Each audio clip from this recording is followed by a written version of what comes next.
Assalamualaikum warahmatullahi wabarakatuh. Kawan-kawan sekalian, kembali kita berjumpa di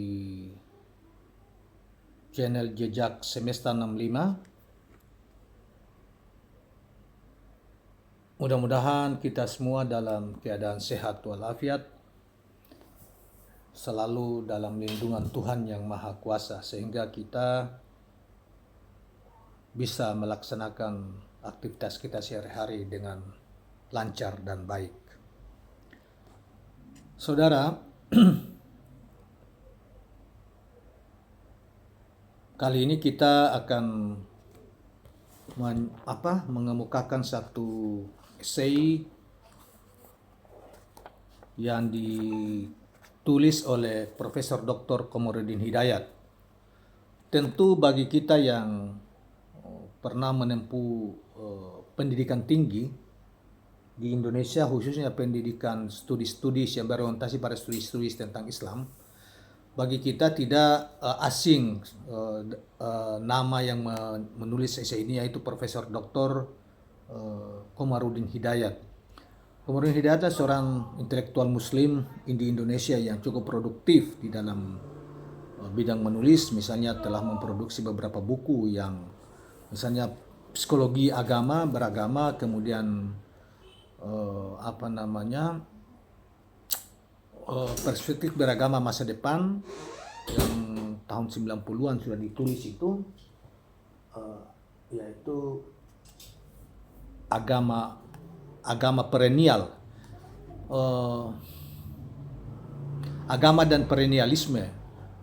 Kemudian itu kalau saya itu buku pertamanya. Kemudian ada yang paling viral yang terkenal itu adalah psikologi kematian. Beliau juga adalah seorang pejabat sebelumnya adalah pejabat di Departemen Agama Republik Indonesia. Kalau saya tidak salah pernah menjadi Direktur Perguruan Tinggi Agama Islam, dan saat ini beliau adalah Rektor Universitas Islam Internasional. Saudara sekalian, esai ini beliau beri judul dengan judul Spiritualitas Seks. Saya ulangi, judulnya adalah Spiritualitas Seks. Kita langsung saja membacakan esai beliau ini.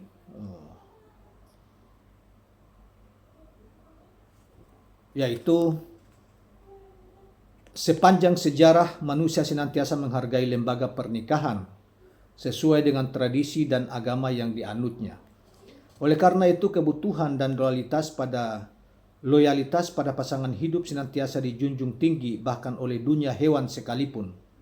Belum lama ini di Amerika Serikat dilakukan penelitian sosial untuk menjawab pertanyaan, misalnya faktor-faktor apa sajakah yang menjadi sumber dan pilar kebahagiaan hidup. Dari hasil penelitian itu ditemukan 7 faktor terbesar yang mempengaruhi kebahagiaan seseorang. Pertama adalah kehidupan keluarga yang baik dan kukuh.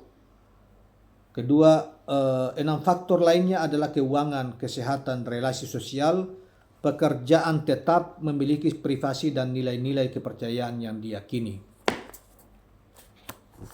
Islam datang memperkuat tradisi dan keyakinan akan pentingnya lembaga perkawinan. Bahkan Islam memandang pernikahan sebagai peristiwa agung yang mulia dan suci, serta pantas disyukuri dan dipertanggungjawabkan, baik di hadapan Allah maupun sesama manusia. Untuk lebih bisa menghargai kemuliaan pernikahan, mari kita mulai dengan pengajuan sebuah pertanyaan. Untuk apa dan siapa bumi, laut, dan langit yang demikian indah ini diciptakan oleh Tuhan? Al-Quran menjelaskan bahwa semua ini untuk manusia. Semua anugerah yang tersimpan akan bisa dinikmati manusia jika manusia mampu membaca hukum alam dan bersahabat dengannya, lalu dapat mengeksplorasinya dengan sikap cinta dan santun. Mari kita teruskan dengan pertanyaan hipotetis, untuk apa bumi dan laut terhampar serta matahari bersinar kalau tak ada manusia yang menurut Al-Quran disebut sebagai makhluk khalifahnya atau sebagai puncak kreasi Allah Subhanahu wa Ta'ala. Dengan mengikuti logika ini, dapat dikatakan bahwa pernikahan merupakan jalan reproduksi manusia menjadi anugerah dan tugas suci yang amat mulia. Sesungguhnya hubungan seksual yang menyebabkan reproduksi manusia berkelanjutan merupakan partisipasi manusia dalam karya Tuhan. Bukankah merupakan hak prerogatif Tuhan untuk menciptakan manusia? Dan bukankah dalam proses reproduksi manusia di muka bumi ini, manusia juga berpartisipasi di dalamnya? Subhanallah, sungguh suci dan mulia perkawinan dan hubungan seksual dalam Al-Quran. Oleh karena itu, manusia melakukan sebagian pekerjaan Tuhan untuk memakmurkan bumi.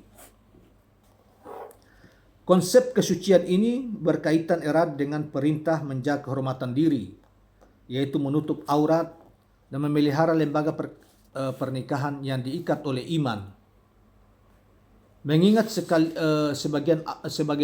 sebagian aurat seseorang merupakan organ-organ vital yang potensial menimbulkan kegairahan seksual, yang juga merupakan prasyarat psikologis biologis dalam proses reproduksi anak, maka aurat itu wajib dijaga, dilindungi, dihormati, dan ditutup. Tidak sembarang orang boleh menyentuhnya kecuali yang diizinkan oleh Allah.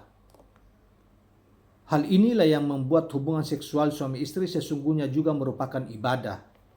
Jadi konsep aurat baik bagi laki-laki maupun perempuan bukannya mengurung, membatasi gerak dan menutupi aib, melainkan justru untuk menjaga dan menghormatinya. Nilai spiritual dalam seks juga tersirat di dalam peristiwa pernikahan yang oleh Al-Quran diistilahkan sebagai misakan ghaliza atau perjanjian agung. Istilah ini hanya 3 kali disebut dalam Al-Quran. 2 lainnya merupakan perjanjian Tuhan dengan para rasul pilihan untuk mengemban tugas dalam menyampaikan ajaran tauhid dengan risiko dan pengorbanan yang sangat besar, seperti yang dialami oleh Nabi Ibrahim, Nabi Musa, Nabi Isa, dan Nabi Muhammad SAW. Demikian pernikahan dalam Islam tidak tepat dipandang sebagai transaksi biologis semata, tetapi lebih mendasar lagi, yaitu sebuah perjanjian antar sesama manusia dan sebuah perjanjian dengan Tuhan atau Allah Subhanahu wa taala. Konsekuensinya seperti yang diingatkan oleh Rasulullah, siapa yang mempermainkan lembaga perkawinan dan juga memutuskan perceraian akan dimurkai Allah Subhanahu wa taala. Saudara-saudara sekalian, selanjutnya dijelaskan bahwa seks dan cinta kasih yang tumbuh dalam diri manusia adalah anugerah dan sekaligus juga amanah. Sifat kasih yang tumbuh sesama manusia itu merupakan percikan dari Rahman dan Rahim Allah yang tak terhingga. Melalui sifat kasih ilahi yang tumbuh dalam diri manusia, hewan dan tanaman, proses regenerasi kehidupan ini berlangsung sambung menyambung. Bayangkan derita apa yang akan menimpa bayi yang terlahir ke dunia andaikan seorang ibu dan ayah tak ada rasa cinta kasih pada keturunannya untuk mengasuh dan melindungi mereka. Dari hasil penelitian saya, maksudnya Profesor Komarudin Hidayat, baik melalui bacaan maupun wawancara, sumber derita dan bahagia di dalam menjalani hidup sebagian besar berakar pada kehidupan keluarga. Orang tua mau bekerja keras tidak kenal lelah karena berani mengambil resiko demi keluarganya. Orang tua rela bekerja jungkir balik dan menantang resiko demi ingin memenuhi dan membahagiakan keluarganya. Ini semua menunjukkan betapa posisi dan eksistensi keluarga sangat besar pengaruhnya terhadap kehidupan seseorang.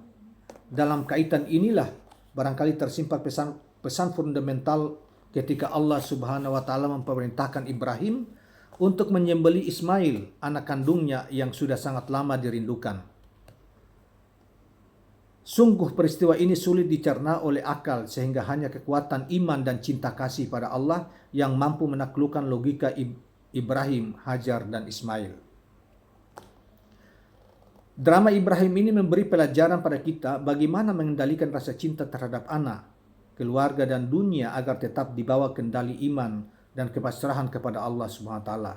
Al-Quran menyebutkan bahwa cinta kasih yang tumbuh di dalam keluarga yang diikat oleh iman, mereka akan dipertemukan lagi di akhirat dalam suasana kebahagiaan surgawi.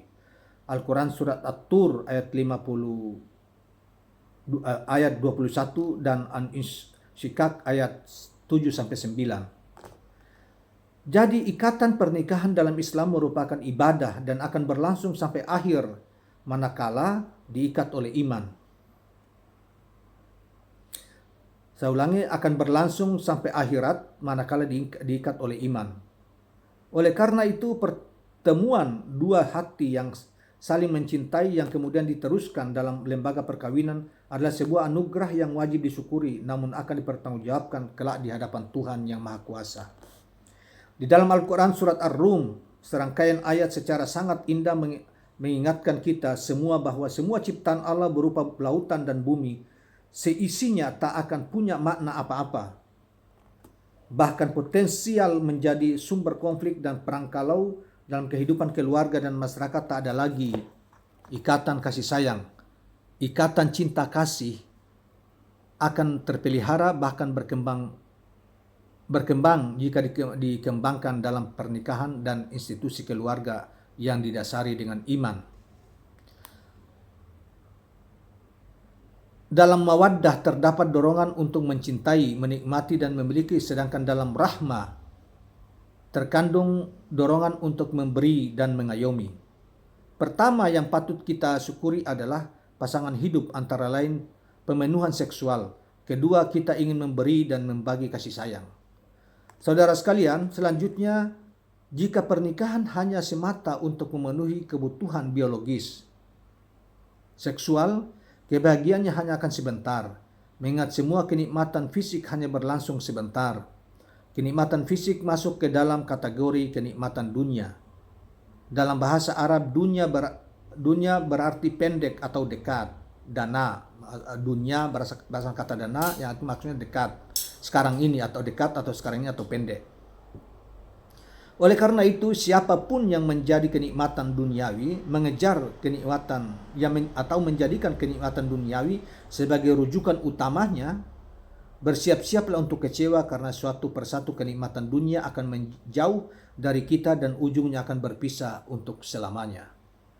Prestasi dan kekayaan fisikal serta intelektual yang kita miliki adalah anugerah, amanah dan instrumen untuk meraih kebahagiaan yang lebih tinggi dan abadi, yaitu memperbanyak amal kebajikan sebagai pengabdian dan rasa syukur kita kepada Allah, sang pemilik atau kepemilikan atau milik adalah apapun yang melekat, sedangkan yang melekat dan memberikan jaminan kebahagiaan sejati adalah iman dan amal saleh. Saudara-saudara sekalian, keluarga yang sakinah dan diikat oleh iman serta membuahkan banyak amal kebajikan, maka hubungan cinta kasihnya tidak berlangsung di dunia saja, melainkan di akhirat nanti. Dengan demikian, pernikahan dalam Islam adalah sebuah ikatan cinta kasih akan pertemuan iman yang didasari niat beribadah kepada Allah. Allah pasti akan memberikan anugerah dan pertolongan ketika manusia itu menemui berbagai cobaan selama kita selalu memohon kepadanya. Mengingat lembaga keluarga merupakan fondasi bagi kegiatan dan pertumbuhan semua anggota keluarga, maka ketika seorang laki-laki ataupun perempuan memutuskan untuk menikah, banyak sekali faktor-faktor yang dijadikan pertimbangan. Di samping nasab atau asal usulnya, faktor pekerjaan, pendidikan dan kepribadian serta agama menjadi pertimbangan yang sangat penting. Hal ini disebabkan ikatan keluarga selalu diharapkan langgeng dan abadi, bahkan sampai di akhirat nanti. Oleh karena itu, penting direnungkan untuk menjadikan rumah tidak sekadar tempat istirahat, akan tetapi lebih dari itu, rumahku adalah masjidku, rumahku adalah perpustakaanku, rumahku adalah restoranku, rumahku adalah tempat rekreasiku, rumahku adalah hotelku, rumahku adalah ajang silaturahmi dan seterusnya. Bahkan rumahku adalah surgaku. Hal ini disebabkan rumah tangga adalah lokus utama untuk membangun generasi penerus masa depan keluarga dan bangsa. Saudara sekalian, demikianlah uraian dari Profesor Kamarudin Hidayat dalam esai yang judulnya kita sudah sampaikan tadi, yaitu spiritualitas seks, dan mudah-mudahan bermanfaat bagi kita semua yang menonton video ini, termasuk saya sendiri sebagai pembuat video ini dari artikel yang ditulis oleh Pak Profesor Komarudin Hidayat ini. Saudara sekalian, demikianlah, dan sebelum kita akhiri jangan lupa share channel ini dan subscribe. Terima kasih. Assalamualaikum warahmatullahi wabarakatuh.